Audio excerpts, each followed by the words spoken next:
California, number 44, Corey Blunt. For Michigan State, at forward, senior, 6'7" from Grand Rapids, 35, Matt Steginga. At the other forward, for Cincinnati, a senior, 6'4" from Atlanta, Georgia, 34, Herb Jones. For Michigan State at forward, junior, 6'7" from Ferndale, Michigan, 31, Dwayne Stevens. At center for the Bearcats, 6'10" senior from Cincinnati, Ohio, number 50, Jeff Scott. For Michigan State, at center, junior, 6'10" from Detroit, Mike Peplowski, number 54. At the guards, for Cincinnati, junior, 6'1" from South Bend, Indiana, 52, Alan Jackson. For Michigan State at guard, freshman, 6'3" from Detroit, 24, Sean Respert. At the other guard for the Bearcats, senior, 6'3" from Flint, Michigan, 23, Anthony Buford. And for Michigan State at guard, senior, 6'2" from Inkster, 11, Mark Montgomery. Bearcats coached by Bob Huggins, Michigan State by Judd Heathcote. Pair of coaches with lots of W's through their careers. Judd Heathcote in his 16th season at Michigan State. He, of course, in 1979 guided the Spartans to the NCAA championship, led by the Magic Man, Magic Johnson, and Bob Huggins. Almost 20 games over 500 in now his third year at Cincinnati. And, you know, you have to wonder, Derek, and one of the keys, at least I think, in my mind, Cincinnati comes in and they'll get a lot of playing time out of guys like Corey Blunt, as you talked about, Eric Martin and Terry Nelson. They've never been involved in this kind of atmosphere coming over from the junior college ranks. It's really going to be important, Tom, for them to get off to an early start. Get some confidence early, crash the boards, get a key rebound, get a basket so that they can go on with that momentum. Any matchups that stand out in terms of which team could, I guess, take advantage of the other? Well, I think Michigan State, obviously, because they're at home, there's no one in particular other than the center position. I'm going to look at Peplowski and also Jeff Scott and find out who is going to actually control the middle of the floor. All right, we're ready to tip it off. Steiginger will jump for Michigan State. And for Cincinnati, Corey Blunt, a pair of 7-0 teams colliding today in East Lansing. And the tip is controlled by the Spartans. That is Dwayne Stevens. He dumps it off to Mark Montgomery, and there is Steiginger for three, and he knocks it down, and Michigan State is on the board. That's the kind of momentum you want at home, Tom. You want to get off to an early start. Making your first basket always gives you a little bit more confidence. Michigan State not known as a three-point shooting team. They are only hitting 28% from the stripe. Anthony Buford, Cincinnati, wearing the road black uniforms. That's Corey Blunt, 44. Alan Jackson runs the point, and Herbert Jones, the leading scorer and rebounder for the Bearcats. Anthony Buford from Flint, Michigan, has some of his family members here, and he obviously wants to get off to a good start. Respert to steal. One-on-one against Jackson, knocked away by the Michigander. As Buford went up the ladder, and he can do that. Anthony has explosive leaping ability, able to go over his own teammate and still knock the ball out of the basket. Such quick explosion when he goes up in the air. He was able to control his body. The only thing he did not do was keep the ball in bounds. Cincinnati's defense, a big reason why the Bearcats are off to their best start since, as we told you earlier, the 1976-77 season, when that team, led by Gail Catlett, began the year at 12-0. There's Stevens, and a 5-0 Michigan State advantage. This is very unusual for Michigan State, Tom, because they're starting off with a lot of jump shots. Usually a team that is known for its inside game wants to establish that inside game first, therefore opening up the outside shots. Herbert Jones will try the three, and it's way too strong. Peplowski, a big man under there at 6'10", 270 pounds. 9-0. 7-zip Michigan State. Two things happened in that transition. One, on offensive end, Corey Blunt had his hands on the ball. That's what I meant by establishing himself. He let the ball get out of his hands. And second, coming back down on the Cincinnati defensive end, the Michigan State offensive end, he had a chance to block that shot and failed to do so. Good good pressure defense here in the early going by the Spartans. Buford tries from 3, and it's good. Anthony Buford, the senior out of Flint, Michigan, averaging 13 a game. Down the other end, Staginga drew the foul from Corey Blunt. Every time Michigan State gets the ball, they're going to look to try to run the ball up the court. They don't want Cincinnati to put that press on them. Bearcats are causing about 24 turnovers per game right now. That's therefore they want to get it up before they set their feet. Earlier in the year, Michigan State went out to the Maui Classic and knocked off then second-ranked Arkansas. But Arkansas did play without its best player in Todd Day. Nonetheless, they beat a very good Razorbacks team. No question about it. They beat Nebraska. They beat a very good Rice basketball team earlier in the year. So they've got some momentum behind them. And what they're trying to do is win today and go into the next couple of games with some momentum in their own tournament. Maybe they can start off 10-0. But not if Bob Huggins has anything to do with it. Staginga has 5 of the Michigan State 9 points. Spartans leading 9-3. Terrence Gibson is in the game. He replaced Alan Jackson for a moment, but Jackson got a quick lesson from Bob Huggins, and he's going to check right back in. Jones from the charity stripe, and he has been off the mark badly. His first 2 tries, the Bearcats will not have possession. They'll get it right back. Well, not only on his first 2 tries has Herbert Jones been off. All week in practice he's been off. And I'm sure the layoff had a lot to do with that. But Herbert Jones in the last game against Kansas City, Missouri, he's going out of the game now, but didn't shoot the ball well from the outside or the foul line. Well, Herbert Jones is not a man UC can expect to win with while he's sitting on the bench. No question about it. They have to have him in the lineup. Huggins over there saying a couple of quick words to Jones. Gibson will try from 3, and it's too short, but Scott a good rebound inside. That's a good rebound for Jeff Scott. Out of bounds, and Cincinnati will maintain possession. We should point out the shot clocks, which normally would rest above the backboard. They had an electrical out, I guess, and only one of them was working. So what they've done to make it an even-Steven kind of situation for both teams, the shot clocks are on the floor. That's a very important issue, Tom, especially in lieu of what happened last year. The Bearcats losing on the last-second shot. Jeff Scott lays it in at the other end. It's Stevens who draws the foul, and Cincinnati is just simply not getting back on defense. Well, they cannot afford to turn their head. If the ball goes up on UC's offensive end, they cannot afford to watch the ball turn their heads and look at the basket going down to the opposite end of the court. The ball's going to come by their ears. Mark Montgomery does such a fantastic job with pushing the ball up the floor every time. Wayne Stevens has been scoring a great deal more as of late. His last 4 games, he's almost a 15-point scorer, and he rounds off the 3-point play. It's 12-5 Spartans. Bob Huggins is yelling at the Bearcats right now. Be a little more patient on offense. Michigan State's in a looks like a 1-2-2 zone, just trying to force the Bearcats to shoot from the outside. They dump it into Scott. Jump hook, not there. Blunt follows, draws a rebound from Montgomery. That was a good offensive rebound by Corey Blunt. I think had he brought the ball down, he may have had a chance to go back up, make the basket as well as get the foul. But as you see, Jeff goes up. Corey's going to catch the ball while he's still in the air. Got a man hanging on his arm and tried to tip it back in. So he will get 2 shots. One thing Cincinnati has not done well, despite being undefeated, is shoot from the free throw line. Sooner or later, you have to figure it'll catch up with them. The Bearcats as a team only at 59% from the line. But Blunt, nothing but net on his first try. Corey, a 57% free throw shooter. You're not going to win very Division I basketball games, Tom, shooting less than 60% from the foul line. You got to shoot 70 or 75%. You and I have talked about that for 2 years now. The Bearcats have to make free throws in order to be successful at this level. UC able to get into its full court pressure defense. Resford is the leading scorer for this Spartans team, and they force the turnover. Told you about UC's defense, and Derek, you brought it up. They are averaging 33 points a game off opponents' turnovers. That's right, and they're causing some 24-plus turnovers a game. And Judd Heathcote, you just saw him yelling at his team, be patient with the basketball. Make the easy pass. Don't make the dramatic pass. Get the job done. Cincinnati a chance to draw within 3 with a 2-point shot. And with a long ball, they could draw to within a pair. Jones just back in the ball game.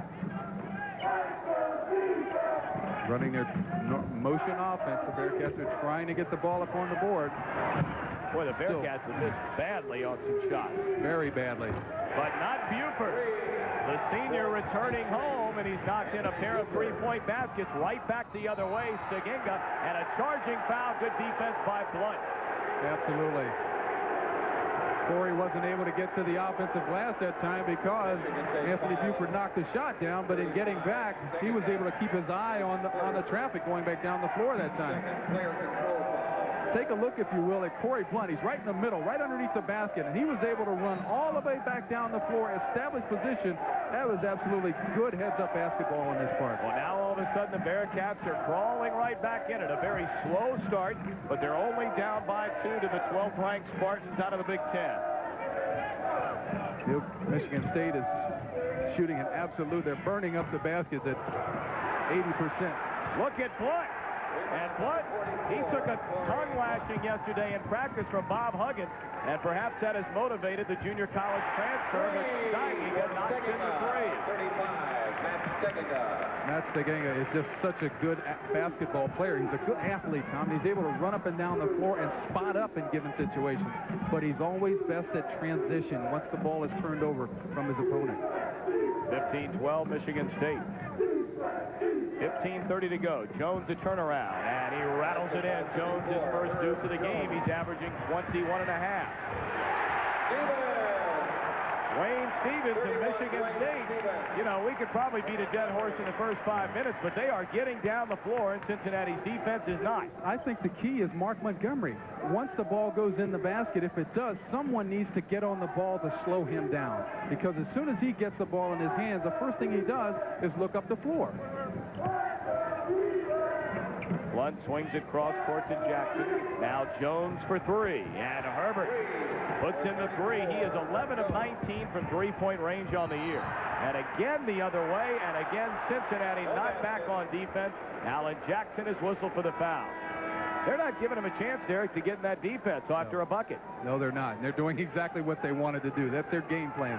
Get the ball up the court before the defense sets. Wholesale changes for both ball clubs. It's going to be a timeout on the floor. 14:52 in the first half, and this game is even. The Spartans and Bearcats 17 apiece. 34, Anthony Miller.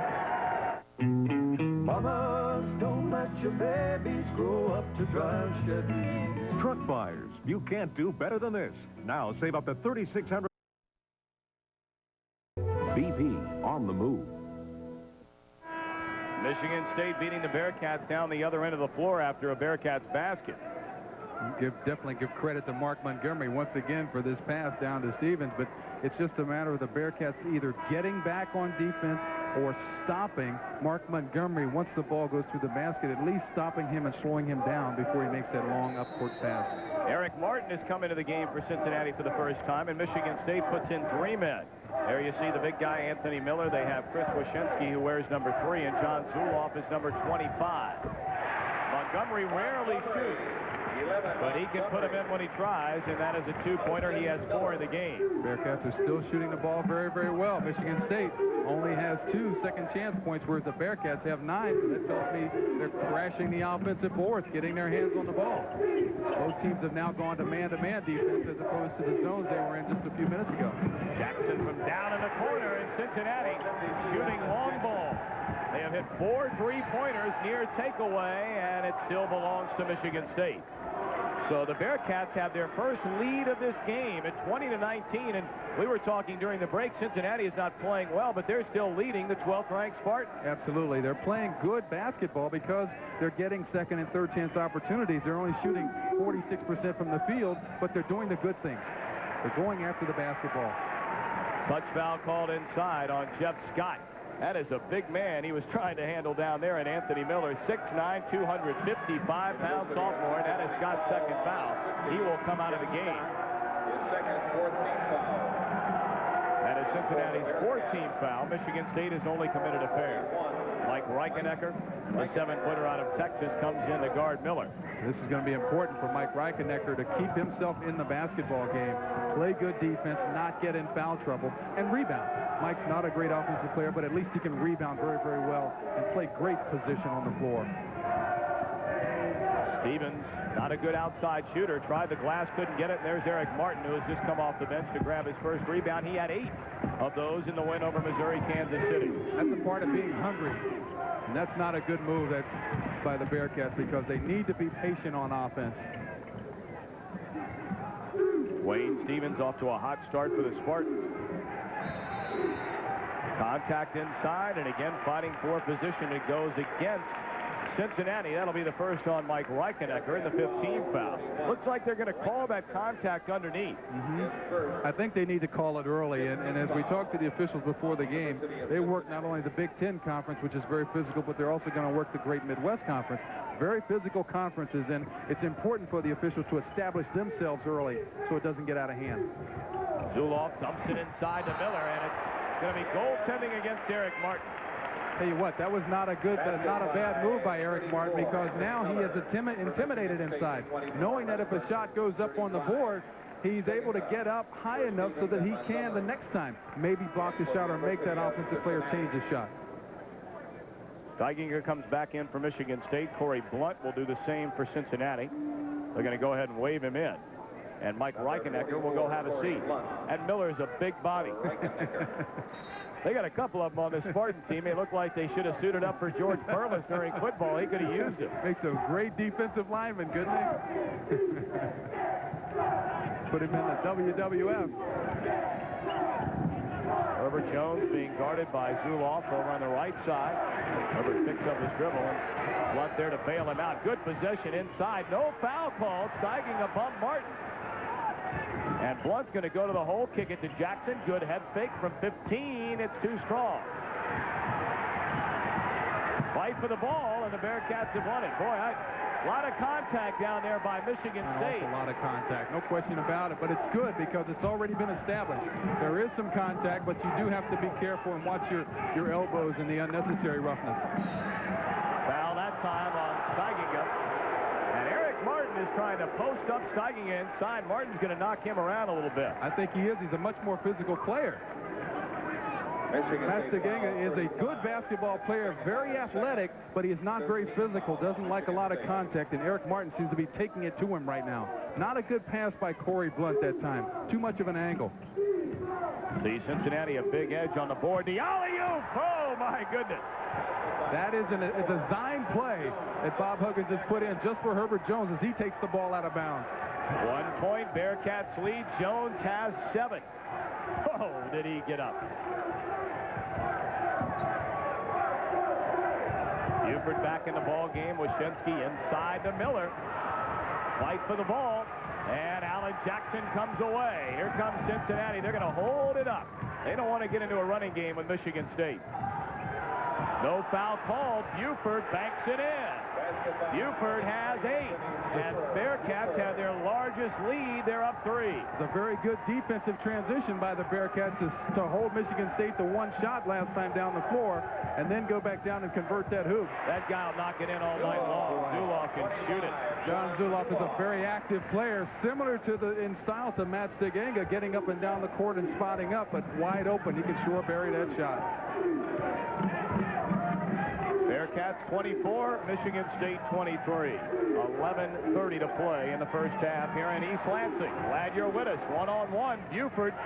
Wyshynski can't handle him man-to-man, and Anthony has 10 points. Fans wanted to travel that time. Looked like Anthony shuffled his feet a little bit, but certainly was an outstanding move. Wyshynski can knock him in, but it's off the iron. Blunt the rebound, and Michigan State only getting 1 shot every time down. If the Bearcats are able to continue to do that, control the boards, establish inside play, they have a very good chance of dominating this basketball game. Blunt maintains possession. Good ball movement. Martin puts it in and draws a foul. Cincinnati is playing well for the time being. They have not been intimidated coming here into Big Ten territory. Tom, as we talked about in the open, become hungry. UC has to know where the basket is on both ends of the floor, be able to put the ball in the basket, finishing plays, and then get the caroms off at the other end. Control the play inside. Be very hungry. Foul went against Anthony Miller. That is his first, the team's 4th, and Martin goes to the line to complete the 3-point play. Buford will sit down. He has 10 points here there in the first 10 minutes of the game, and checking in for the first time is the junior college transfer, Nick Van Exel. Instant offense. Oh. Martin caps a three-point play, and Bob Huggins' team its largest lead by 6. Bearcats leading by 6. If you're looking for a memorable gift this holiday season, here's an idea that won't get stuffed in a sock drawer. Why not take advantage of the Bearcats Great Midwest Holiday Ticket Special? You'll get 1 ticket to each of Cincinnati's 5 conference games at the Shoe, beginning with St. Louis on January 11th. All 5 tickets just $40, a savings of $10 off the regular price. Call 556-CAT and check another gift off your shopping list. The Bearcats leading Michigan State 29-23. Anthony Buford, the red-hot hand. He has 10 of the 29. And Michigan State brings Resford back into the game, along with a big man in the middle, Mike Pawlowski. He wears 54, and you see the Bearcats on a 5-0 run. And Mark Montgomery's also back on the floor to help handle the basketball and distribute it a little bit better. Had it not been for the fast breaks that Montgomery initiated, I don't think Michigan State would be in the game the way they are right now. Terry Nelson also in. Turnover forced. They tried to lob to Zuloff on the weak side, and it was too high.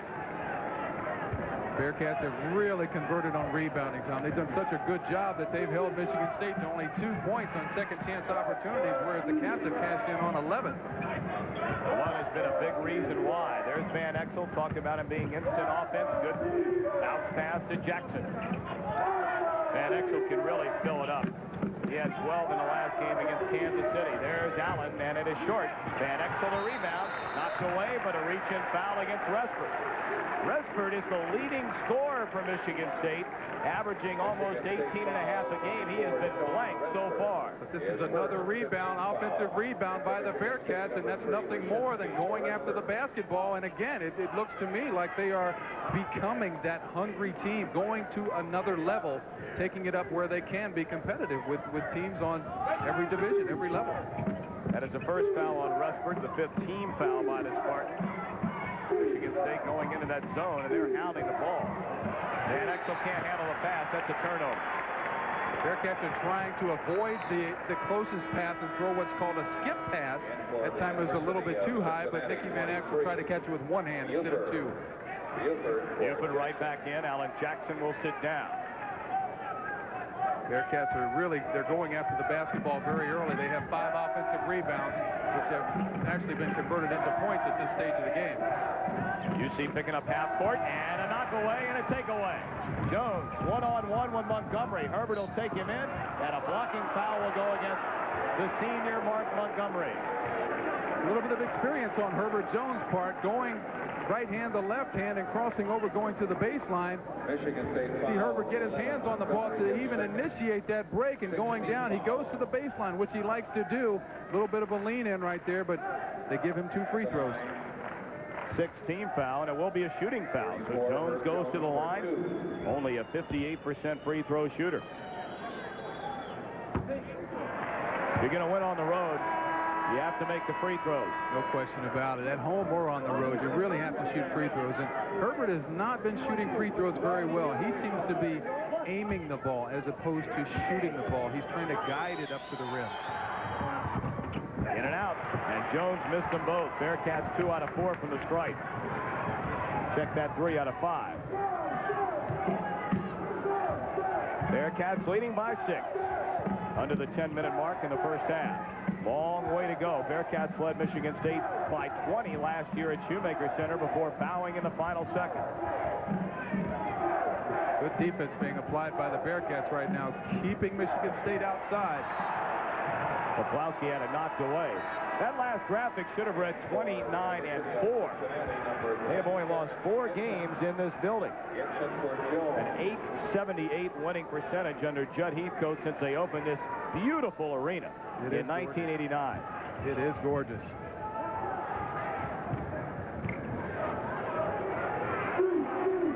UC defending well inside. Very well inside. Blunt is really working on Pawlowski. Well, he caught him that time. Good work by the junior center. He worked hard for that bucket. He really did. Pawlowski had his feet set. He had his man pinned, and they kept swinging the ball around so they could get it inside to him. Good move by the big fellow. Poplawski his first 2 on the afternoon. And Exel having a tough time catching the ball. He wanted to launch from 3. Buford, good head fake, and draws the foul on Zuloff. And Buford will go to the line. Once again, you see his experience. Anthony Buford knew the contact was coming, trying to get the shot off, and he actually moved to the left a little bit more to absorb that, knowing that he was going to go to the foul line. Reichenegger replaces Kerry Nelson, or will it be Blunt? It will be Nelson. Kerry Nelson. Buford, told you earlier, native of Flint, Michigan, and he has come to play. He's hit a pair of 3-pointers, along with a couple of 2-point field goals, and he has 10 in the game. 4 of 4 from the field. He's also come bearing gifts. He brought about 8 or 10 tickets for his family. But like you, Tom, I agree. They have to make free throws. They had a chance to go up, 3 or 4 points from this mark, and they have to convert those free throws. That'll drive you crazy, watching guys miss foul shots. I've watched Bobby Huggins' hair turn gray in the last 2 years. Buford connects on the second try. Bearcats by 5. Blocking foul against Terrence Gibson. Good call. Terrence was actually trying to slow Montgomery down just a little bit. Wanted to take a charge, but his body was nowhere near good position. Mark Montgomery, I think one of the most underrated players in the country. You will not find a better all-around point guard probably from any team in the nation. I agree. He distributes the ball so well. He sees the court extremely well and doesn't even look for a shot. He'll only take a shot if no one else is open. The only thing that would separate him from probably a guy like a Bobby Hurley is that Hurley will score more. I think Huggins is just drawing a technical. Not yet. Not yet. Got a warning. Yep, you're right. He's still working them, though. Some of the students that have stayed around here in East Lansing are giving it to Huggins early on. Stevens, the try is short, and the Bearcats look at Blunt go get the ball. That's what Corey Blunt did so well in junior college. Van Exel his first try, and nothing but the bottom of the net. Van Exel averaging 11 off the Cincinnati bench. Blunt, a knock away and picks up the ball. Van Exel looking down court, but he's going to move it back on out. Gibson wide open for 3. Bearcats are now in rhythm. They're finding a rhythm. Michigan State might want to think timeout. The Spartans are down by 10. One more turnover, and don't be surprised. There it is. Wait a minute. They're looking at the other official, and it will belong to Cincinnati. Again, good defense by the Bearcats. And Judd Heathcote has seen it up. He wants timeout. Bob Huggins' team leading the Spartans by 10. In just a couple of weeks, Bob Knight will bring his Indiana Hoosiers to the Shoemaker Center for the first clash between the two schools in 15 years. The game's been a sellout for months, but you can see it all right here on 19XIX beginning at 1 p.m. Cincinnati and Indiana. Saturday, January the 4th, from the Shoe. 28 three-pointers the Bearcats have hit in their last 3 games, and they're lighting it up here early on. Oh, without a doubt. Look at Terrence Gibson. Didn't realize he was so far open, was able to knock it down, but they've made 5 of them so far in the first half, and they're doing just a good job. But the thing that's opened up the outside shot is the inside shot. And Corey Blunt, let's give him credit. The young man's playing very, very well. He came to work today. There you see the percentage shooting for Cincinnati, and a fight for the ball. It's out of bounds off of Reichenegger, and a good call. Well, you pointed out at the top, Derek, that Corey Blunt needed to come to play today, and he certainly has, at least through the first 13 minutes. He's done very, very well, but he has to maintain consistency. Continue to go after the basketball with aggression. He can out-jump just about anybody out on the floor, but he has to want to do it. Blunt is on the bench for the time being. Reichenegger back in. A near turnover by the Spartans. Good pass inside by Stiginga, and there to put it in. That was good patience on the part of Michigan State. Waiting and waiting and waiting. The Bearcats were not quite able to get over and cut off that last pass. Stevens, the leading Michigan State scorer. He has 8. Stiginga also has 8.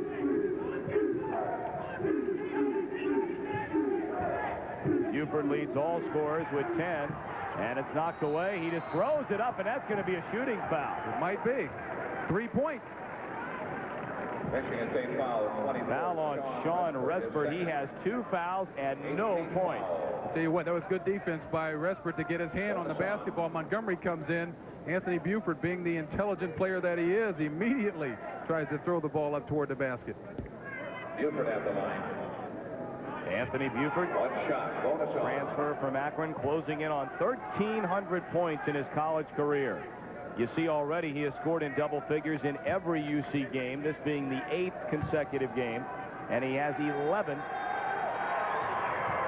Make it 12. Giving him a 1-and-1. Bearcats have scored a couple of points off of turnovers already. Michigan State only 2. The Bearcats 8.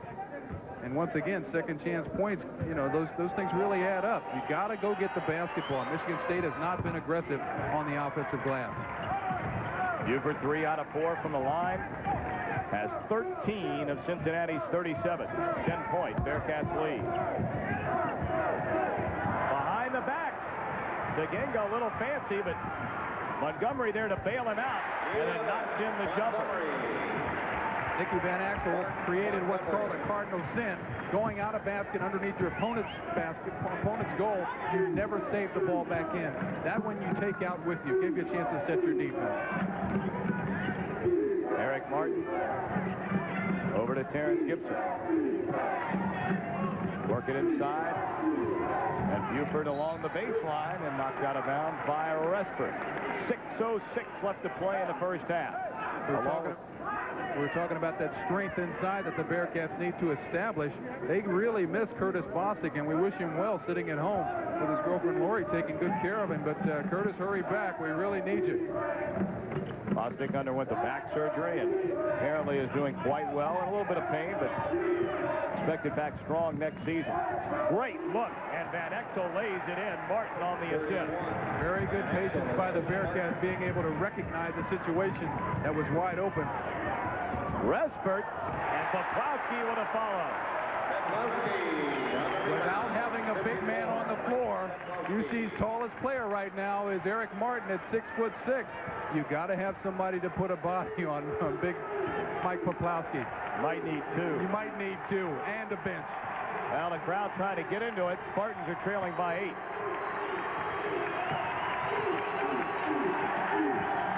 Jones from way outside, and Herbert Jones is putting on a show tonight.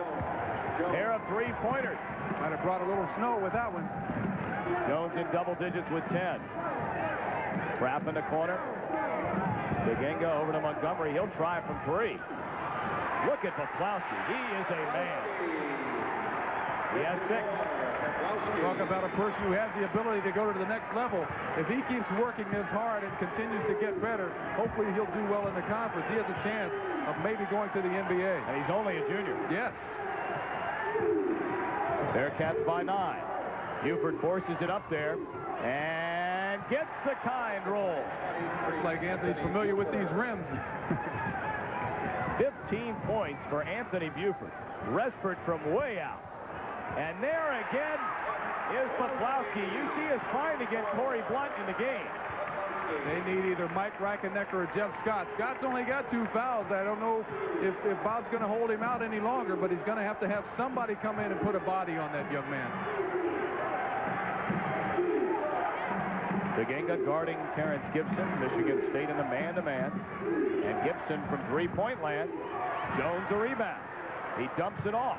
Along the baseline, fading away. No good. Another tip in is good by Jones. That's 3 shot opportunities on that exchange by the Bearcats, and they're just staying after it. No travel.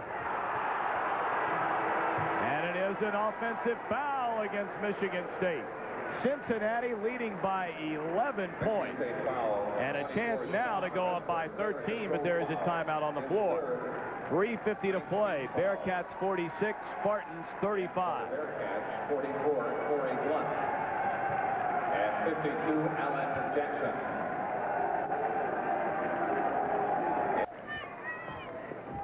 Cincinnati by 11 in the first half here in Michigan State. 3:50 to play in the first half. And our 4-game summary.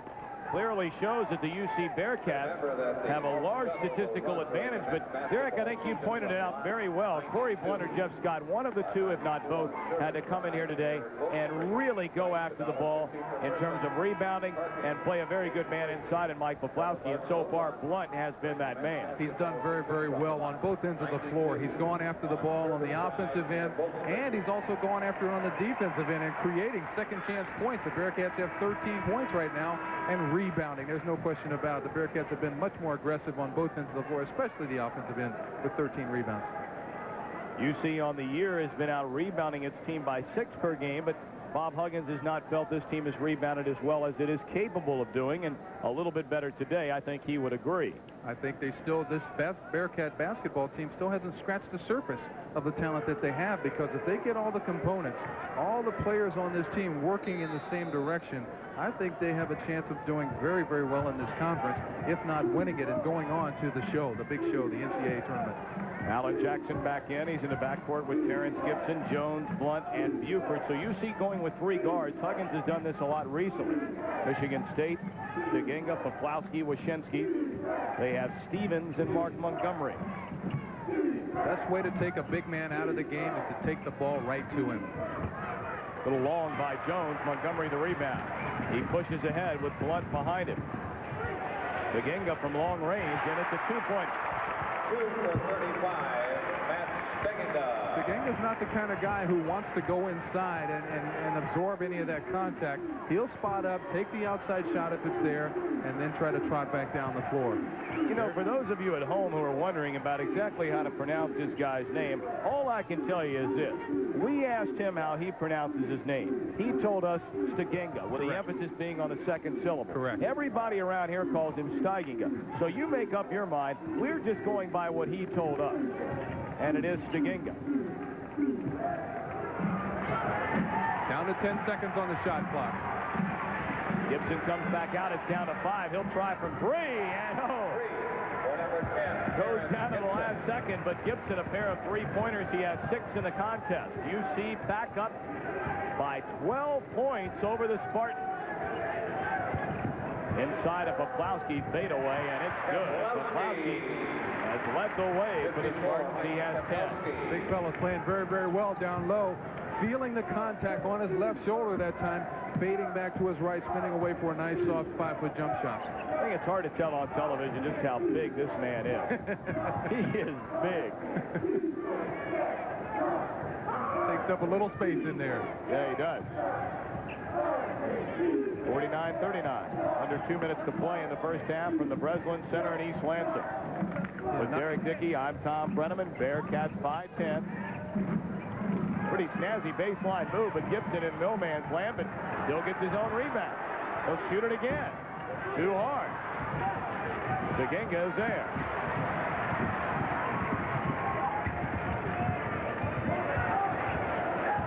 Pretty fancy ball work. Great pass to Pawlowski. And he rattles it home. 12 for the junior center out of Detroit. Mark Montgomery reminds me a little bit of Nicky Van Exel, except he doesn't have the shooting range, but being able to go left to right, and then still get inside and make that nice dish off. Cincinnati going to hold it for a little while. They cannot take all the time off the game clock. 1 minute to play in the first half. Bearcats by 8. Shot clock at 20. Just a simple high post motion type offense, trying to free up someone so that they can either get a backdoor or get an isolation, a one-on-one. Going down to 8, 7. Don't know if they can see the shot clock. It's in the corner. Jackson from way out, and it's too hard. And Gibson will set it up to run out the clock for the remainder of the half. Another offensive rebound for the Bearcats. So UC will just hold it for the final 22 seconds. Here in East Lansing, Bearcats by 8. Trying to take some momentum into the locker room with him. I think that's the man who ought to have the ball. Yes. Buford and draws a foul on Wyshynski with 7 seconds left. The basket will not count. Once again, experience is taking over, and, you know, just as you and I have talked about many, many times, get the ball to Anthony Buford up high, Herb Jones down low, and let them operate. You know, a lot of people don't know this in Cincinnati. Of course, people in Akron would. The fact that 2 years ago, Anthony Buford was one of only 45 players in America invited to the Olympic Festival. Yes. So this young man, and also one of 50 to try out for the Goodwill Games. So there are a lot of coaches around the country in his days in Akron that were very familiar with Anthony Buford and the kind of potential he has. Well, you talk about representing our country. Mike Poplawski played on the U.S. Pan Am team this past summer, and that's where his experience came in, and his play has really increased over last year. 16 points for the senior. Trying to make it 17, and he does. 51-41 Bearcats, 7.5 seconds left. And a foul called on Alan Jackson. Not a wise foul. Bob Huggins just shrugs his shoulders and drops his head. Well, it was not a good foul, but what Anthony was trying, and what Allen was trying to do was prevent Montgomery from getting the ball and running it up the floor. Now what's going to happen, he's bringing in instant offense. Get the ball back to either Nicky Van Axel or Anthony Buford and bring it back up and try to get another shot opportunity. No time went off the clock. The ball was not caught by a player. So still 7.5 left, 10 minutes, 10 points rather, the spread with the Bearcats in front. Montgomery, the third all-time assist man at Michigan State, misses the free throw. It's off the foot, picked up by Martin. They're going to get a shot. Van Exel launches from 3, and it's no good. But the Bearcats will go to the locker room with a very impressive 20 minutes of basketball here in East Lansing. Bob Huggins' team at 7-0. The same holds true, of course, for Michigan State at 7-0. And through the first 20, the Bearcats lead by 10.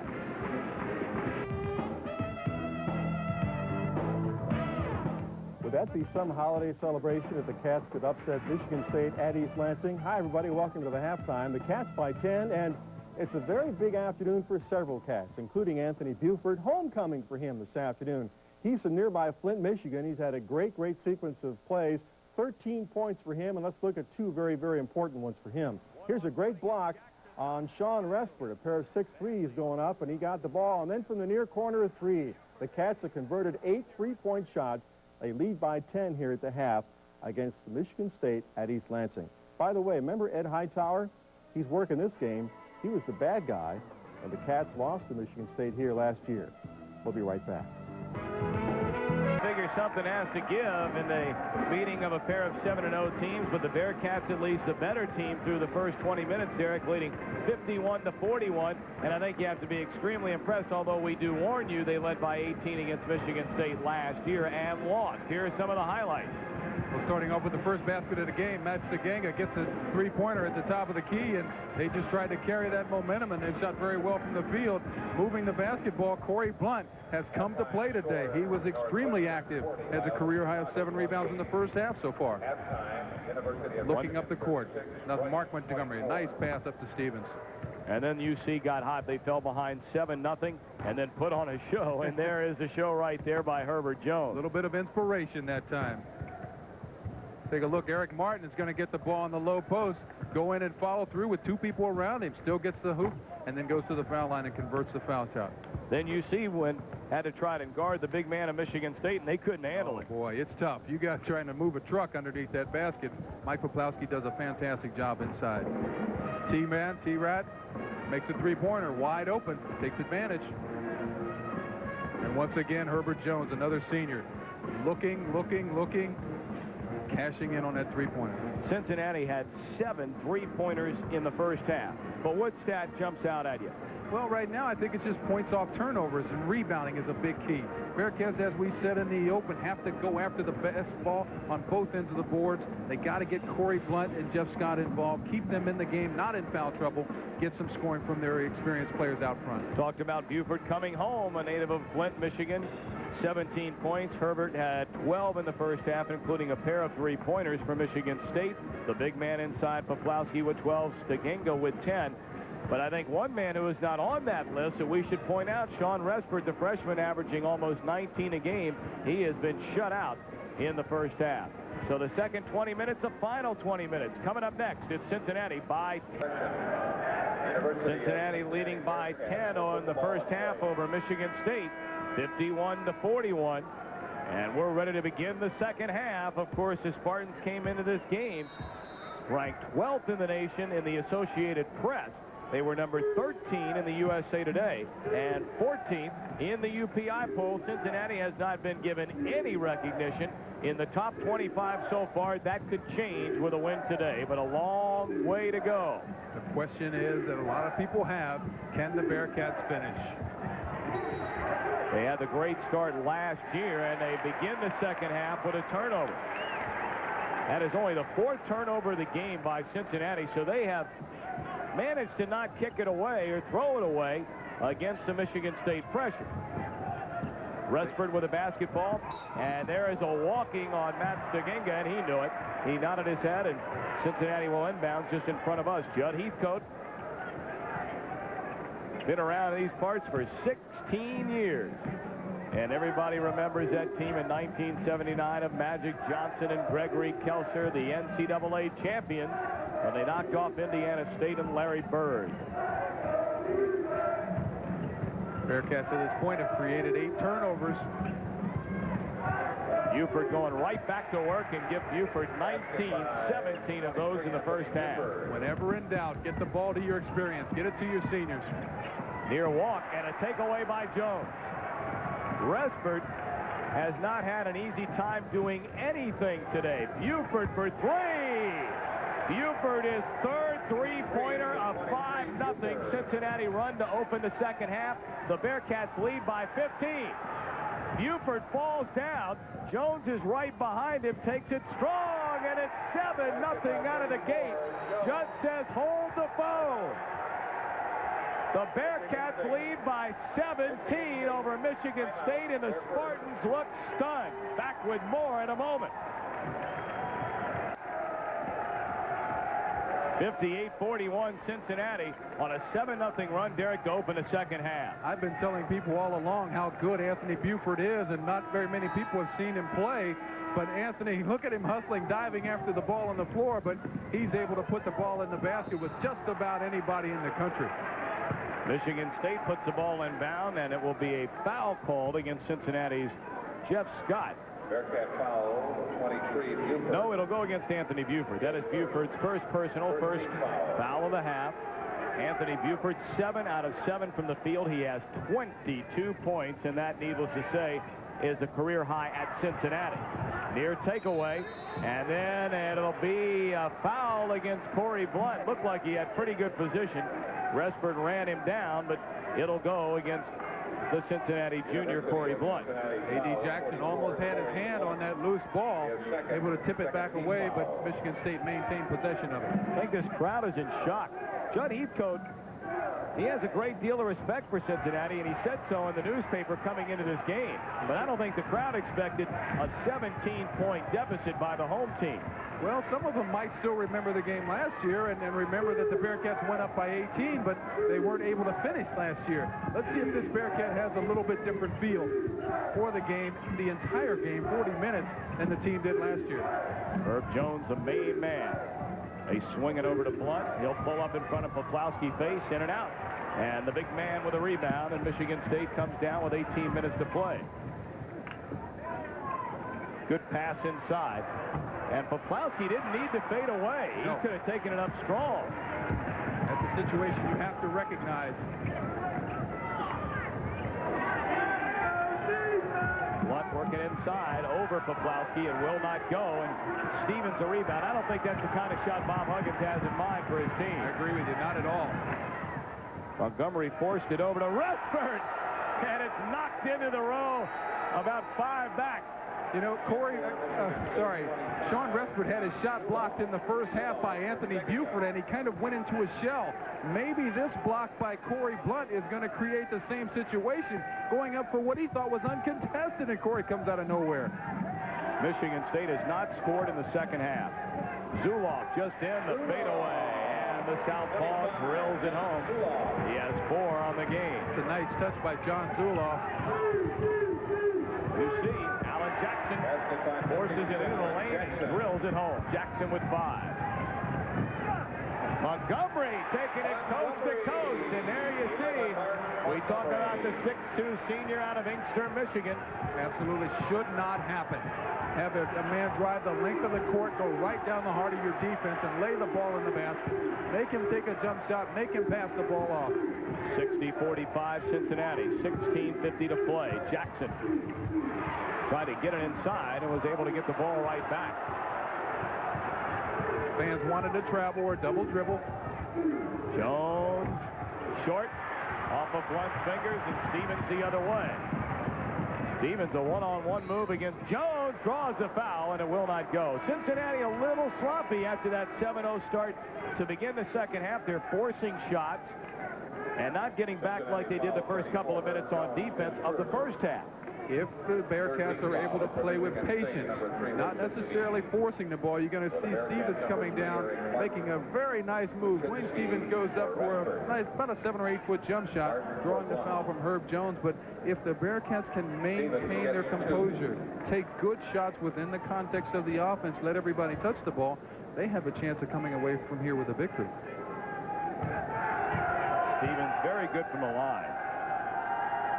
78% on the year, and he is 2 for 2 from the line today, 4 out of 6 from the field. Cincinnati, a couple of substitutions. Eric Martin comes into the ball game, and Jeff Scott is back in. Corey Blunt sits down, and Buford will get the rebound off the miss. So 60-46 Bearcats, 16:25 to play from East Lansing. Not the time to get conservative with the basketball. It's time to be very smart with the basketball. Jackson fading away, and it's too strong. Here comes Michigan State. Montgomery taking it down the lane, and that is just a bad pass. Herbert Jones with a dunk. You would think Michigan State, the way they're playing, they would lead by 20. They're shooting the ball very, very well. You want him with the ball out there. 62-46. Through the first 15 minutes, this has been a butt-whooping. Thrown out of bounds, another turnover, and Cincinnati takes control. Blunt checks back in. Looks like Herb Jones will get a breather. For Jones. And for the Bearcats, 31. Nice outlet pass by A.D. Jackson. Almost could have called a travel. Herb Jones finishes the play off. They need experience on the floor right now. Nick Van Exel back in the ball game along with Eric Martin, Corey Blunt, Anthony Buford, and Alan Jackson. Cincinnati leading 62-46 here against Michigan State. Wyshensky comes into the game for the Spartans. Martin will not shoot it from out there. Tell you what, if Eric Martin learns how to put the ball on the floor going to the basket, he'll be able to get shots like that almost at will. 2 dribbles, 1 or 2 quick dribbles to the hoop. I think you're starting to see for the first time Eric Martin and Corey Blunt perhaps feeling comfortable. I don't want to take that too far because they might come out the next game and look like they have the first few games. But both players seem to be very much in a groove, and ironically enough, it comes at the most difficult place to win that they've had to deal with so far this year. They were challenged by Bob Huggins, just as Coach Huggins challenged Jeff Scott last week. You know, you have to come to play in big games. You can have good games against anybody you want, but games that get exposure on the national level, you have to come to play. You have to win. You have to be hungry. You have to go get it. Martin rolls off. He has 4 in the game, and the Bearcats lead by 17 points, 63-46. One advantage I think the Bearcats have this year over last year, Michigan State does not have a Steve Smith that can score 22, 24 points in a half. Well, he took over the game last year. No question about it. Foul goes on Anthony Buford trying to get that rebound away from Zuloff. Zuloff will go to the line, and he'll shoot a fair. That is a 4-team foul. Michigan State has only been whistled for 1 foul here in the second half. Zuloff, a pretty good guy to have coming off your bench. Averages almost 3 rebounds and 6 points per game and cannot get the free throw to go. Zulauf actually led this team in scoring when they went on a tour of Australia over the summertime. As you see Jones come in for Buford, Zulauf averaged 18 points per game. It was a more wide-open game when you play international style. That game is conducive for Zulauf, and it's also conducive for a guy like Matt Steganga, just running up and down the floor, shooting the ball from the wings, and that's all they play in Europe. Very, very little half-court basketball. Poplawski is first two in the second half. He has 14 to lead Michigan State. Foul called inside. It'll go against Zulauf. That'll be his second personal, the second team foul against the Spartans. Michigan State foul, 25. Perhaps this game and the two upcoming against South Florida and Indiana are the three biggest games in a row that a Cincinnati squad has had in some 12 or 14 years in terms of climbing into the headlines across the country and drawing a national ranking. They can win here, beat South Florida on national television New Year's Eve, and then play Indiana at home. They're going to open a lot of eyes. But they have to approach those games one at a time. Right. Long way to go in this one, though. 14 minutes. Van Exel forces it up there, draws the foul, and he'll go to the line for a pair. Very excellent move by Nicky Van Exel going up. A little bit of experience displayed in that move. Knowing where the defensive player is. See him spinning away from him, going straight up and absorbing that contact. Very good move. Very heads up. Andy Pennick comes into the ball game. He has seen very little playing time this season. Sophomore out of Louisville, Kentucky, played at Pleasure Ridge Park. You see Montgomery has to go to the bench with 3. And Stevens also will have a seat as Anthony Miller, the big sophomore, comes into the ball game. Van Exel will try a pair from the line. And the first one is off the front of the iron. Cincinnati continues to struggle at the stripe. The second half is going to be absolutely crucial for the Bearcats. They know they're going to get fouled. Going to the line, they have to make at least 3 out of 4 free throws. Bearcats 9 of 15 from the line, but they get the rebound. Van Exel misses the jumper. Tipped by Jones will fall. 34. Granted with 18. If you have a guy like Herb Jones who can get the ball for you, that's nice. But you got to make free throws. Lots of the fans have made the trip up here to East Lansing from Cincinnati. And right now they're making more noise than the some odd 14,500 that are cheering for the Spartans. They have something to cheer about. This really is a beautiful facility here in East Lansing. Told you it opened a couple of years ago. And Michigan State has been almost unbeatable on this floor at 29-4. 3 of those 4 losses came to Big Ten teams. The other was against Bowling Green. Just like anything else, you have to come ready to play. Sometimes the Spartan team does not. Foul will go against Nick Van Exel. Looks like that could have gone either way. Take a look, if you will. That was a good call. Very good call. Van Exel did not have position. That is the first foul against Nick Van Exel, and already 5 fouls called against Cincinnati this half. Turnover, bad pass from Andy Pennick to John Zulauf. You look at this Michigan State lineup right now. Resford is not in. Steganga is not in. Dwayne Stevens nor Mark Montgomery. 4 of the 5 starters are on the bench. Judd Heathcote thinks that's where they should be sitting. Blocked away. What a block by Wyshynski. Saved by Jones. Scott is there. And Jackson will dump it outside of the big fella. He may have walked. Shouldn't have taken that shot anyway.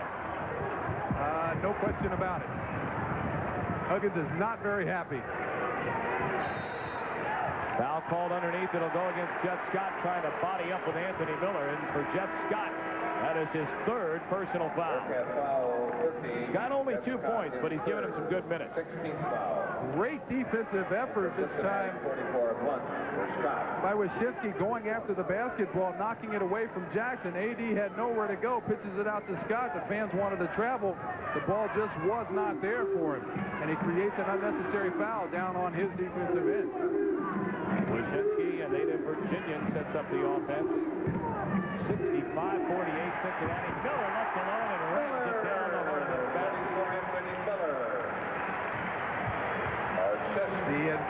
left side of the gym shook when Anthony Miller threw that down. 15-point Bearcats lead. 12:50 to play between the Spartans and the Bearcats. Van Exel from long range, and he silences the crowd. Van Exel has 7 on the afternoon. That's his first tray. An 18-point lead for Plowski. Now the left side really shook. Big fella really does move fast. It's a nice pass coming in from the outside from Anthony Miller. 68-52.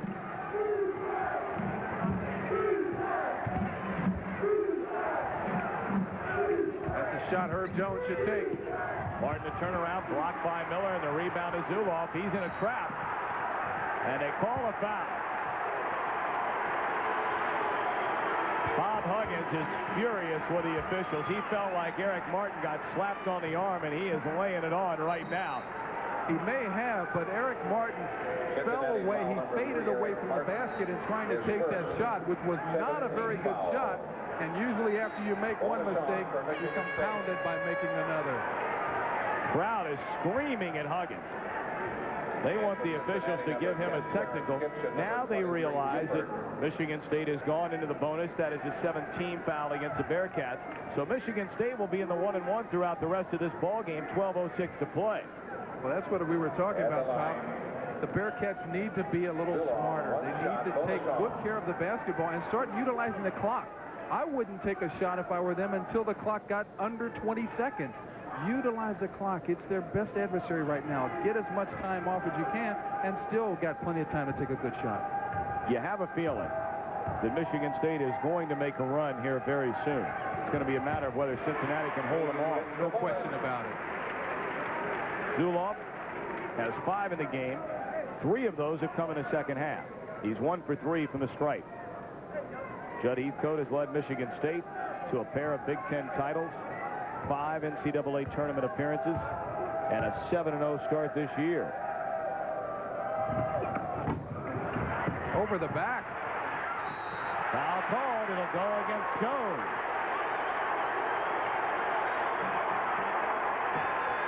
Looks like John Zuloff actually went over the back. 34. If we get to see this again, Terrence Gibson goes in to block the shooter off, and John Zuloff is all over his back, and no foul is called. And Poplawski came out, was high-fiving everybody in the building. Man, Poplawski, a very emotional player. He wants his crowd, which has been very quiet, to get in. Poplawski's had a big game. 8 out of 9 from the field, 9 rebounds. Good player. The best way to silence or to minimize a player's efforts like Poplawski, take the ball right to him. Get him out of the game by taking away his confidence on the defensive end. Put the ball right in his face. Poplawski leading Michigan State with those 17 and make it 18. So now all of a sudden it's down to 13 points. 12 minutes left to go. This is that run you were talking about. The Bearcats have to be patient. No need to rush any type of shot. Use the clock. Use the clock. Pump it in down low to Blunt. Turnaround. Not a good shot. But Scott there for the rebound. Buford a fadeaway. That is short. Another rebound to Cincinnati. That'll be a reach-in against Zuloff. Bearcats seem to have absolutely lost control of all of their offensive design here. I'm still wondering why they're forcing shots as quickly as they are without using the clock. Not a very good decision, and you would think Anthony Buford and Herb Jones would recognize that situation. All right, we'll take a timeout. Bearcats by 13, 11:39 to play. Ladies and gentlemen, on behalf... So, what kind of Christmas gift would you... Team in Michigan State making a run. Want to remind you, UC will play another Big Ten power, this time at home on January 4th against Bob Knight's Indiana Hoosiers. That game is a sellout, but you can join us on 19XIX Saturday, January 4th at 1 o'clock. Bearcats inbound to Terrence Gibson. He's joined by Buford, Jeff Scott, Corey Blunt, and Herbert Jones with a basketball. Michigan State has 4 of its 5 starters in there, the exception being Anthony Miller. Gibson in trouble. Nobody moving to come and get it. And now he gets it away to Scott. He's getting hacked on the arm, but nobody's calling anything. Bearcats need to become a little more aggressive on the offensive end, going after the basketball. They have 14 offensive rebounds. Michigan State only has 6.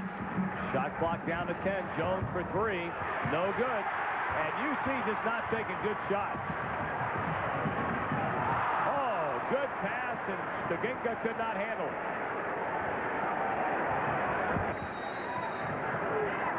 Bob Huggins going to get Alan Jackson right back in there. Terrence Gibson will come out. The 14th turnover by Michigan State to this point. Eric, I don't know, maybe you can try to explain it. The last 4 or 5 times down the court, Cincinnati has not had a good shot. They need to be a little more patient, I think, with the basketball. They're trying to rush a shot. Maybe it's not so much rushing the shot. They're taking shots within the context of the offense, but they're not utilizing the clock. I think they need to wait, be a little more patient. Move the ball an extra pass or 2. Anthony Buford wants the ball. He leads Cincinnati in scoring in this game. Herbert Jones pulls up, off balance, too strong. Not a good shot by the senior out of Atlanta. 13-point lead, closing in on the 10-minute mark to play in Michigan State.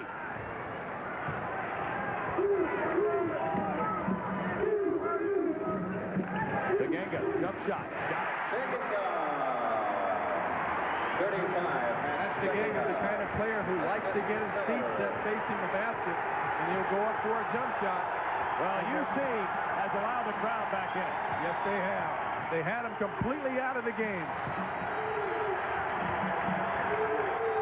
11-point lead. Jackson for 3. They're not even looking inside. No, and that's the problem. Establishing the inside game the way they did the first half enabled them to take pretty much uncontested outside shots. But once you take away that inside, outside shots are not going to win a lot of games for you. Poplawski dumps it off to Resford, and he was hacked on the arm going through the lane. This place is rocking now. Cincinnati foul 34. Herb Jones. That'll go against Herbert Jones. That is his 3rd personal foul and the 19th foul. Cincinnati, 19 fouls. Michigan State has 4. 1 more, and Michigan State will shoot 2 every time at the line for the rest of the game. Bearcats are just getting beat to the ball. They're flat out getting beat to the basketball at this point, and they're not as hungry, not playing as hungry as they did at the start of the game. Granted, you get a lead and you coast. You cannot coast. You have to be able to have and possess the killer instinct and put the game away. Resford, his first 2 points of the game. It is under double digits. 9 points. Bearcats lead. There is one way the Bearcats can silence this crowd, and that's by getting a basket on this possession. Nobody moving at all in the offense.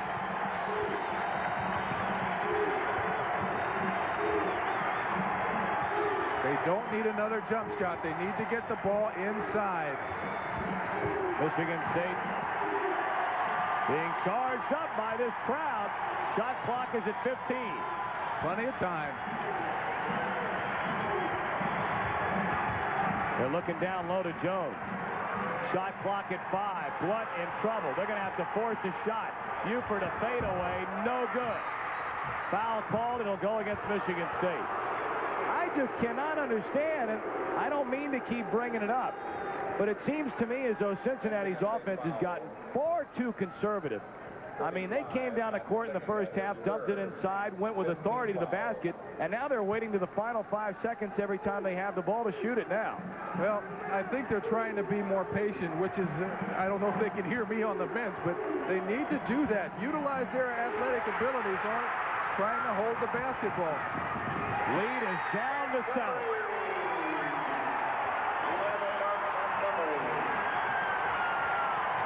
Making good decisions, good passes, good spacing on the floor. The Bearcats have to have it. They have to get the reputation of being known as a team that knows how to finish. They don't have that yet. That's why they're not getting national recognition. Buford in the lane, forced his way in, and that's going to be a foul on Resford. Cincinnati had a 7-0 run at the start of the second half. and led this game by as many as 18 points. That is the 4th foul, by the way, against Sean Respert's 6th team foul. But at any rate, an 18-point lead is now down to 7. Stegenga will come out. At this point, Bearcats may want to keep Respert on the floor. He's only made 2 points, but you certainly don't want a guy like that to get hot. Wyshynski comes back in. Respert comes out. 8:11 to play, and the Bearcats are just hanging on.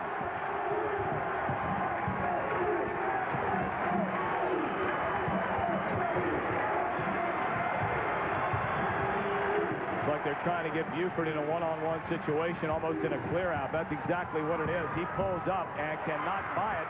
Blunt the tip, no good. Scott fights for the rebound, picked up by Jones, and that is a big basket. Extremely big basket by Herb Jones. Another second and third chance opportunity, but the Bearcats have to play intelligent basketball right now. Take care of the ball. Take care of the ball. Jones has 20. Bob Huggins. Can his team hold on? They lead by 9. Bearcats got a much-needed basket to up their lead to 9 points. Anthony Buford goes down in what appeared to be a one-on-one situation. Corey Blunt and Jeff Scott being aggressive around the offensive end, but who's there? Herb Jones picks it up and converts the basket. And as he's peeling out of there, he actually stepped on the finger. I didn't see who it was, of one of the Michigan State players, and that's why the timeout was called. I think he got Wyshynski. See the rebound. Michigan State has done a much better job in the second half. Wyshynski banks it in. That is a 2-pointer, and for Chris Wyshynski, that is his first pair of the ball game. The lead is at 7. Excellent move by Mark Montgomery, stepping through the trap, stepping through the defense, being able to find the floor. Blunt, reverse lay-in, and Corey Blunt with a right-handed lay-home, and he has 6. Whenever you're being overplayed, the best thing to do, give a head fake, take the ball to the basket. Montgomery going one-on-one with Buford, but Montgomery not a one-on-one kind of player. He certainly is not. Just a very smart player. Makes good decisions. 7 minutes to play. Bearcats by 9. Wyshynski thought better of it. Take away by Cincinnati. No call on a hack on the arm, and Miller misses. Rebound to Jones, and now a foul is called. I think we heard that all the way back in Cincinnati. He was slapped so hard. Jeff Scott. That is his 7th foul against Michigan State. I expected to see the assistant coaches actually peeling Bob Huggins off the ceiling after that. Huggs fired his jacket away. So Bobby is down to shirt and tie. And Cincinnati in the 1-1 now, as Michigan State is committed, mentioned a moment ago, it's 17 foul. And that one went against Stegenga, who has 4 on the afternoon. They're going to leave him in there, though. Only 1 more to play with, but 6:47 left. Bearcats 72, Spartans 63. Jones, deadly from the field, 9 of 15. But from the line, he's 0 for 2. That time, Herbert took his time and shot the ball. He did not try to guide it or shot put the ball up to the basket. Jones, 21 points. Too strong, out of bounds. Who got last foot? It'll belong to the Bearcats. This is the time of the game where you start looking to see where your substitutions are, looking to see how many fouls people have, and also who had the possession on the shot clock. Possession arrow is going to Michigan State, so the next jump ball, they'll have it. Corey Blunt, a 15-footer, fights for the rebound, but Stegenga's there, and a foul by Blunt.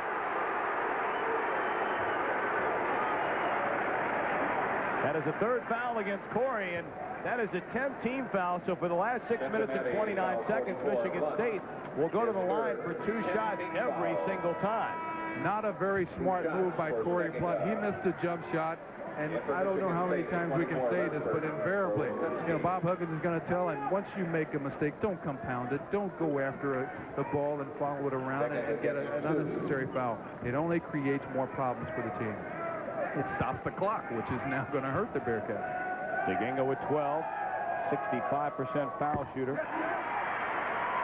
3 out of 3 from the stripe today. 9-point Cincinnati lead. Get the guy some socks. Got those little footies on. I don't like that. A lot of the kids are playing with those these days. Yeah, I know. And those baggy, those Joe Frazier pants down at her knees.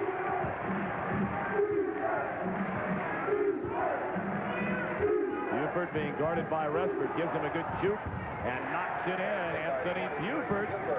He has 9 points in the second half. Resford head fake. And no good on the 3. Good boxing out there by Cincinnati. And Paplowski tried to reach around Jeff Scott and his pull for the foul. Very good boxing out, but the Bearcats did one thing. They forgot to get the basketball, allowing the ball to hit on the floor. Take a look. Good box out. Great box out by the Bearcats, but the ball actually gets all the way down to the floor before it's even rebounded. Ed Paplowski looks like he was cut out of one of these mountains here in Michigan just to roam the face of the earth. I can't tell you how big he is walking right up the floor. They got him listed at 270 pounds, but he's got to be 290. Easy. At 6'10". Scott. Foul line. First time he's been there today, and he puts it in. 3 points for the senior out of Mount Healthy High. As we said earlier, the Bearcats are going to be fouled. They have to convert their free throws this stage of the game. No good. And Dwayne Stevens, who has come back in, gets a rebound. 76-64. The Bearcats lead the Spartans. 5:49 left to go here in East Lansing. Montgomery right down the middle, kicks it out to Stegenga, and it's short. Resford the rebound. Stevens a head fake, draws the foul, throws it up and almost banked it in. Foul will go against Alan Jackson. That's the kind of shot I would want Stevens to take out there, but you don't want to foul him and give him 2 shots in that situation. He's going to the line for 2 anyway, but you don't want him to be able to get his hands up. Buford goes up and allow him to get the ball back up toward the basket. If you're going to foul him, grab him around the waist. Don't let him get the ball back up. Alan Jackson, his 3rd foul. Michigan State will shoot 2 from here on out every foul against Cincinnati. And Stevens, a good free throw shooter, puts it in. Stevens 3 out of 4 from the line. 76-65. Bearcats leading Michigan State. Both tries are good. 10-point lead.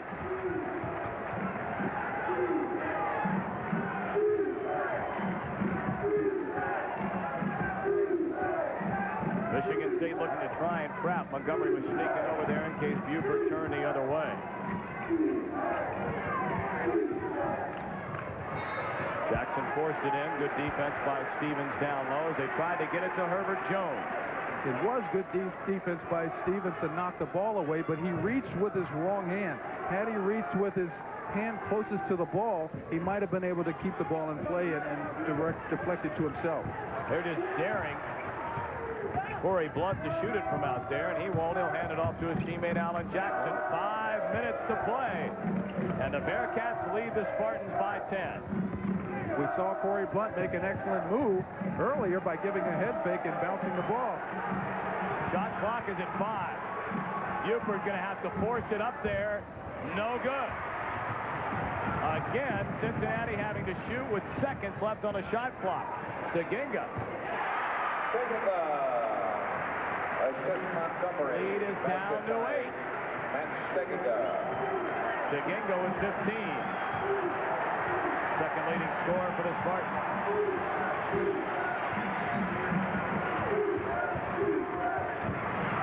That'll be Michigan State ball. That's a good call.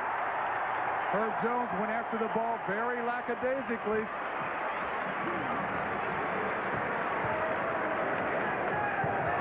Some of the Bearcats look tired. Jones and Buford in particular. They've gone the entire second half. 4:15 left. The Bearcats by 8. And Exel going to come back in. Bad pass, but Michigan State gets it back. Stegenga dumps it into Stevens. Great speed. Indeed it was. UC had several areas sealed off. Michigan State comes up with the loose ball, something they did not do in the first half.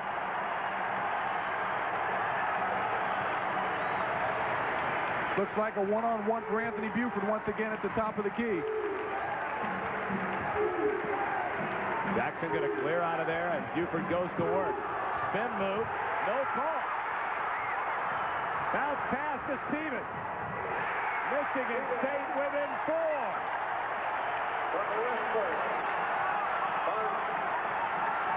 Cincinnati led by as many as 18. And Bob Huggins wants timeout. Back with more.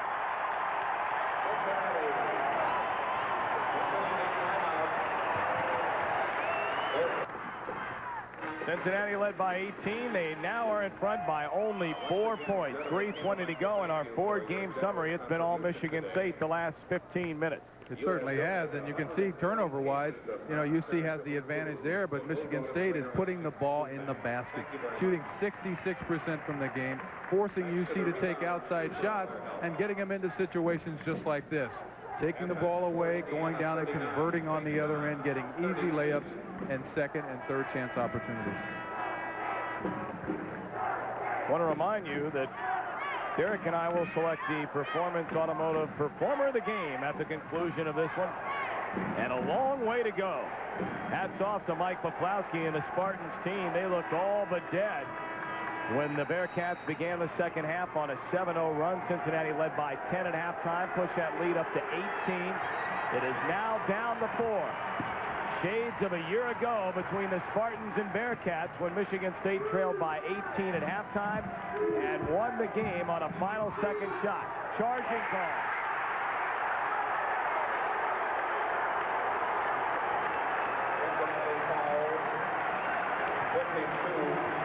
That is the fourth foul on Alan Jackson. Is possession made? You make the call. You have to establish your position. That is a player-controlled foul, so Michigan State does not go to the line. Resford forced it up there, and he is called for travel. 3:08 left to go. Anthony Buford has come out for a quick breather. He won't be sitting on the bench long. Nick Van Exel is in. Alan Jackson, the junior, will run the point. 3 minutes to go. Still plenty of time.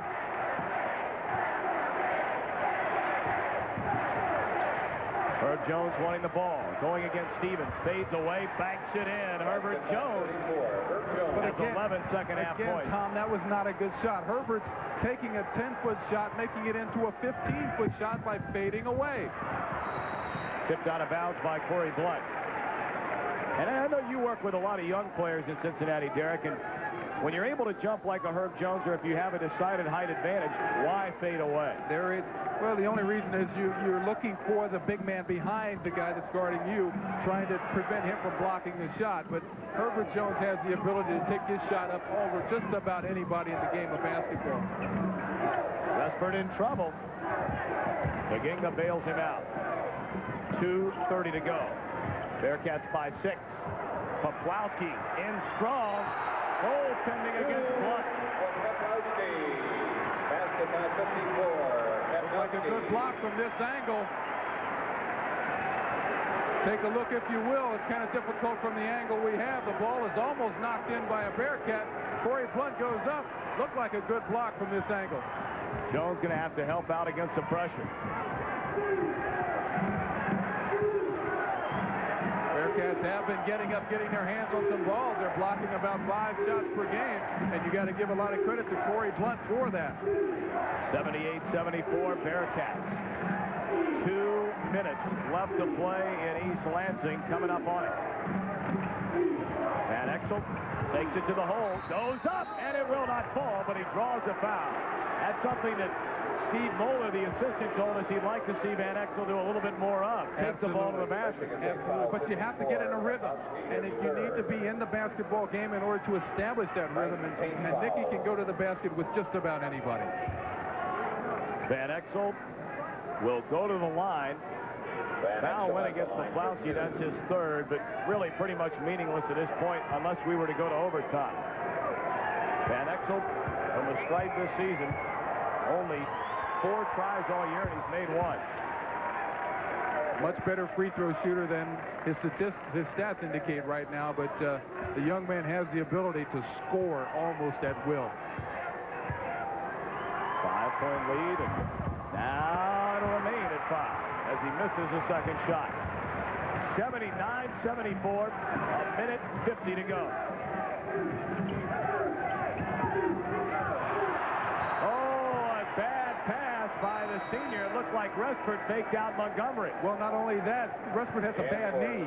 He planted his bad knee and tried to go after the basketball, and he had nothing there. He couldn't go get it.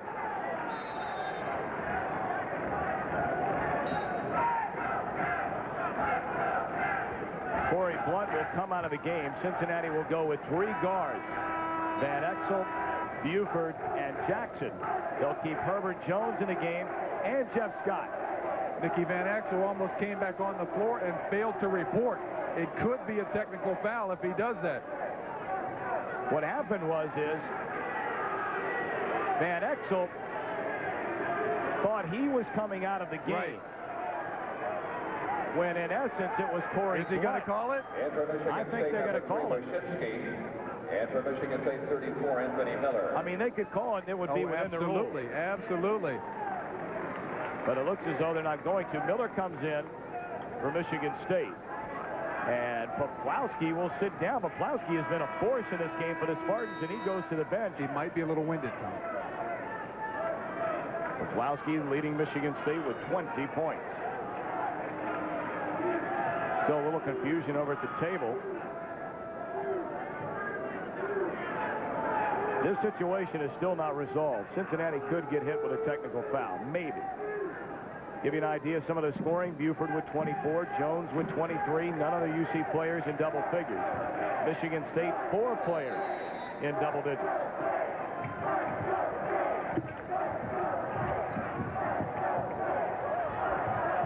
They trap Buford. He gets it away to Jones. Get it across the line. Somebody's got to be open. Jones going to take it to the hole now. He'll pull back. Minute 35 to play. Bearcats leading 79-74. Good bounce pass to Jackson, and a terrific block, but a foul is called. Anthony Miller. That looked clean, but maybe he got him with a body. Well, that is exactly what you want to do when you're getting pressured, is make backdoor cuts to the basket. A nice pass from Van Exel. AD goes up. Yes, there is body contact, but that's exactly what you want to do. Take the ball to the hole and take it in aggressively. Timeout. 1:25 left to go. Jackson will go to the line when we come back. Cincinnati leads by 5. Tom Brenneman along with Derek Dickey back in East Lansing, Michigan at the Breslin Center, where the Bearcats lead the Spartans 79-74. Question now whether UC can make its free throws down the stretch. Well, no question about their ability to get field goals. They're shooting right now. They've shot 20 more field goal attempts than Michigan State. However, Michigan State's shooting 67%. The Bearcats only 45. But, you know, as you say, can they make their free throws? Can they finish the game off? They have to be able to do that in order to be able to get consideration for being a top team in the country. Michigan State, 19 consecutive games. This would be the 20th that they have held the opposition under 50% shooting in a game. At the line, 52. So this is nothing new for the Spartans defense. Oh, no, not at all. But they as a team are shooting right around 53% as a team themselves. It's 2. Alan Jackson going to the line. First time he's been there today. And Allen, without question, is the best free throw shooter the Bearcats have at well over 70%. And he'll get higher than that as the year rolls on.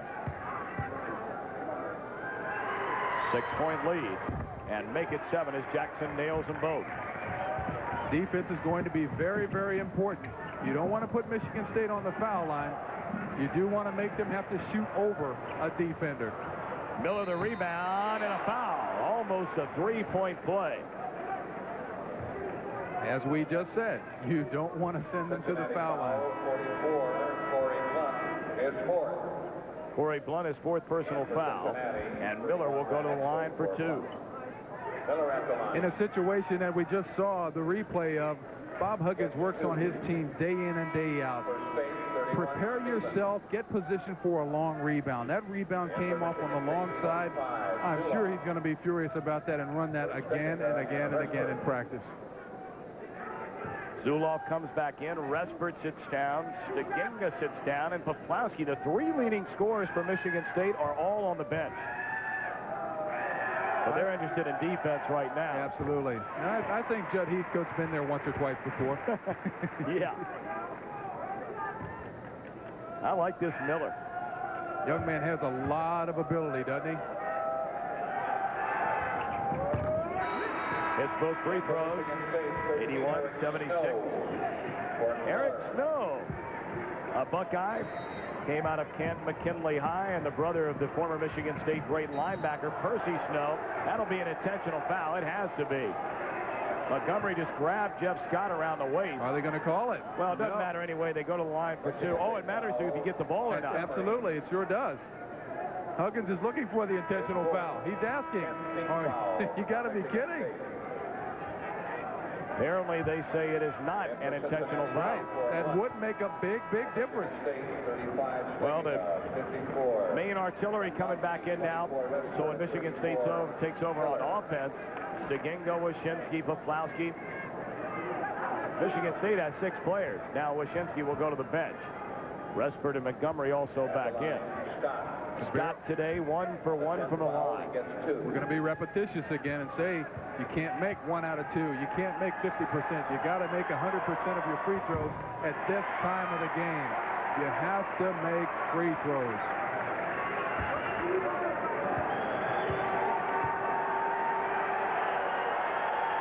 Second try, and it's good.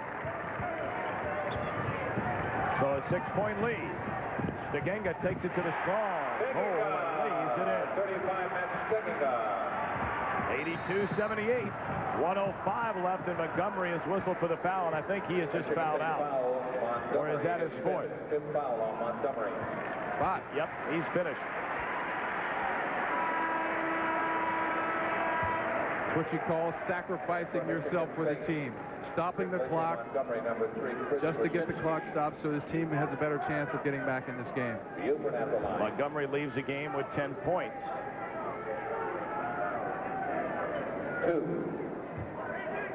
2 shots for Anthony Buford. 24 in the game. And the first one by the senior is good. Buford averaging 13. And he has been a mark of consistency from the line today, unlike the rest of his teammates by and large. If there is one person I'd like to see with the ball in their hands and on the free throw line at the end of the game, it is Anthony Buford. 1 minute to go from East Lansing. 84-78 Bearcats, and not a wise foul at all. Is it going to be 3? I thought he was inside the strike. I did too. And I think the official, yes. They're going to get a conference over away from all the players. And Bob Huggins is all over Anthony Buford. They're saying it is a 3.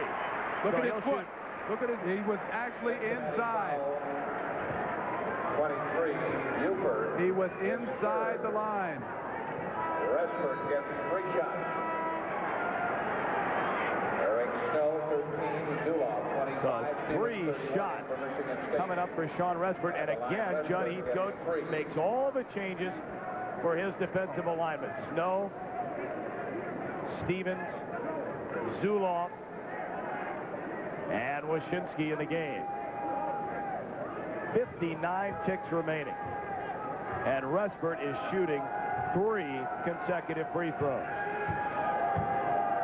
He only has 2 points in the entire game. Here's another look. Take a look at this, if you will. Where is the foot?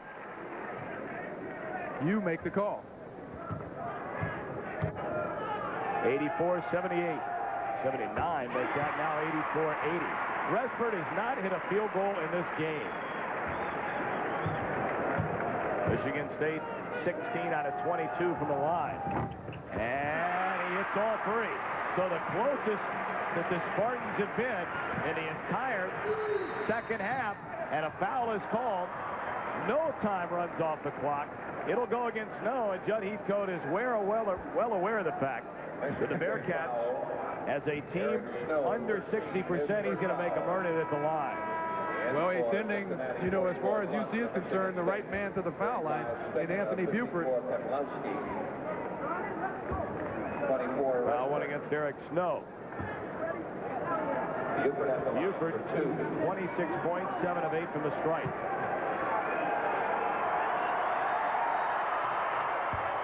They get 8 of 9, and the Bearcats are 18 of 28 on their free throws today. No good. Battle for the rebound. Poplawski has it. 4-point lead. 52 seconds left. Resbert fires from 2, and it's good.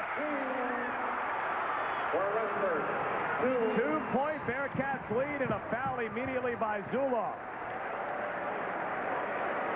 Well, it is down to the last 45 seconds.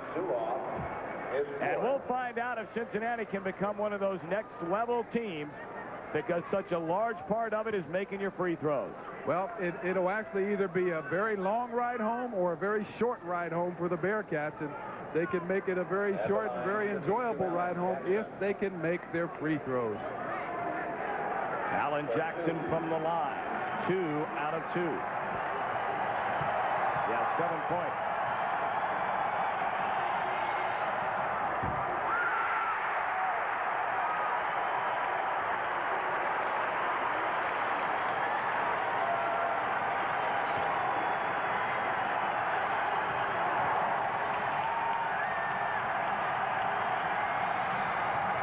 Couldn't get either one of them. Rebound to Michigan State. Spartans can tie or take the lead with a 3. Shot in the corner. It's good. Tie game. 33 seconds left. Reach-in foul against Wyshynski. 85-85. Oh, my goodness. Michigan State trailed by 10.5, 18 in the second half. And the Spartans have come back to tie it up. You practice this day in, day out. You can practice in your backyard. You can practice on the playground. Making free throws is a part of the game. But making them in pressure situations makes you a great team as opposed to a good team. Beginga comes out. Zuloff back in. Anthony Miller will come in. They're going to ice Buford a little bit at the line as Resbert checks out. Bob Huggins, really out of his hands. Either his guys make them or they don't. That's it. You can only prepare a team so far. Buford, a big connection. 8 of 10 from the line. Bearcats by 1. 30.8 seconds left. Buford got them both. Huggins wanted a timeout. 87-85. Wyshynski. Good head fake. Dumps it inside to Miller. And is it good? Goaltender. Really question that call. Really question that call. Ball was barely released out of the hand before it was tipped away. Nice head fake, making a pass down low. Ed Hightower, a very experienced referee, makes a very good call on this. He had the perfect angle. Timeout Cincinnati. We're going to keep it right here. 23.3 seconds left to go. And this game is all tied up at 87 apiece. It is absolutely remarkable, the swing of momentum in this ball game. Bearcats led 51-41 at halftime. Then all of a sudden they started on that 7-0 run to get it to 17. Got it by as many as 18, Derek. And really the offense just went south. Well, the offense, they stopped making good decisions. They made passes 20 to 25 feet from the basket as opposed to taking it in 15, 16, 17 feet from the basket. And then when the shot clock went down, the shots they were taking were outside of what would normally be a good shot for that basketball team. All right, what Bob Huggins, what do you think he's telling them right now in that huddle?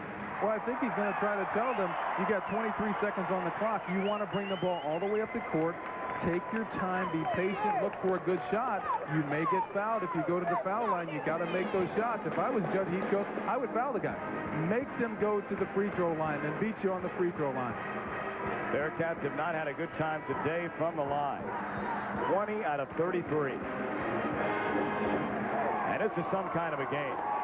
87-87, two undefeated teams matching basket for basket, blow for blow. Van Exel has come in for Cincinnati. He's joined by Blunt, Jackson, Buford, Jones. Michigan State, Miller, Zuloff, Snow, Wyshynski, and Stevens. They will not guard the ball. 4 stacked across from sideline to sideline. Anthony Buford's actually being double teamed right in the middle. Get the ball to Jackson. Reach in foul. And only 1 second goes off the clock. Not a bad move at all. Not at all. You want to foul someone, you want to foul them quickly, put them to the line if you're Michigan State. If you're Cincinnati, you want to get the ball and move it to your teammates as quickly as you can, hoping to catch somebody going backdoor. Alan Jackson from the line, 2 out of 4, but he missed his last 2. And those were a big 2. It looked to me like Allen failed to bend his knees and get his body involved with the shot. He went up with a lot of confidence, but he froze at the last minute, didn't follow through. Well, here is the story.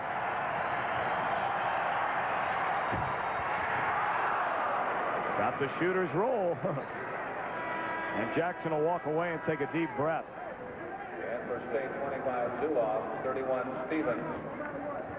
For Resford and Wyshynski. 88-87. Cincinnati leading. Resford and Wyshynski come back to the Michigan State bench. 22.5 left. Both are good by Alan Jackson. And a timeout goes to Michigan State. 89-87. That is Michigan State's last timeout. So the Bearcats lead by 2. What the Bearcats do not need to do right now is foul. Play good defense, make Michigan State take a long outside shot, contest the shot, get a hand in someone's face, and then block out and go get the ball off the rebounding board and pitch it out. They got a chance to maybe do some very good things in the next couple seconds.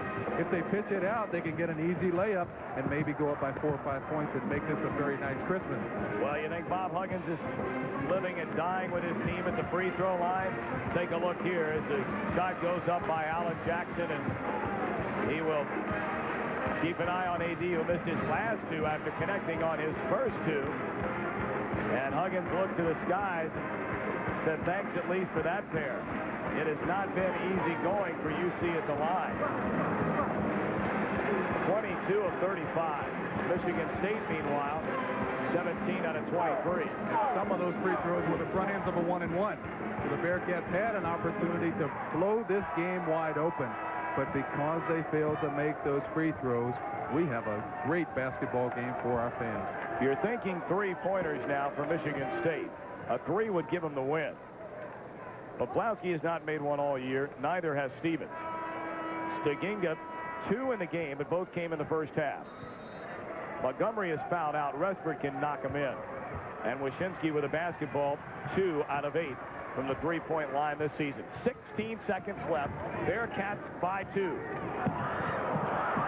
foul in the backcourt. Both players going for the ball. Look out here. 3-pointer Wyshynski. It's good. Timeout. 4.5 left. Wyshynski nails the 3. And a 1-point Spartans lead. Oh, my goodness.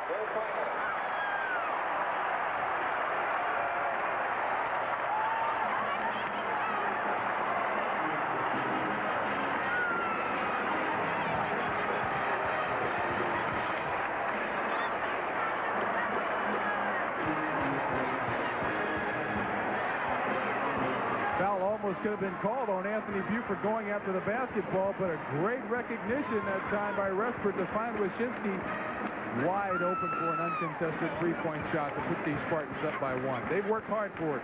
They sure have. Veteran ball club, and they certainly did not cash it in when they fell behind by 18 points in the second half. All right, Cincinnati has the ball. Buford certainly has had the big game. He has 29. Jones has 23, but a quiet final 10 minutes of this game. Is Buford the man you go to? Well, you want to try to go to whoever is able to get the ball because there's only 4.5 seconds to go in the game, but you want to get it in bounds first. Try to get the ball up the court, run it if you can, make a pass or two if you can, and try to get a shot inside the three-point area. You can win the game with a two-pointer. It does not have to be a three-pointer. This is Michigan State's first lead since it was 22-21 in the first half. 4.6 seconds left. Jones is at the other end. Terry Nelson will trigger. They have Jackson, Buford, and Van Exel at midcourt. 1-point lead for Michigan State. Knocked out of bounds. Cincinnati ball, 4.3 left. Snow going for the steal. I don't think Terry Nelson was aware he could run the baseline on that last play. He cannot do it now. See what Cincinnati sets up here. 4.3 left. Bearcats down by a point to Michigan State. Buford takes it. 3 seconds. 2 seconds. 1. He fires. Could have a chance. Michigan State wins.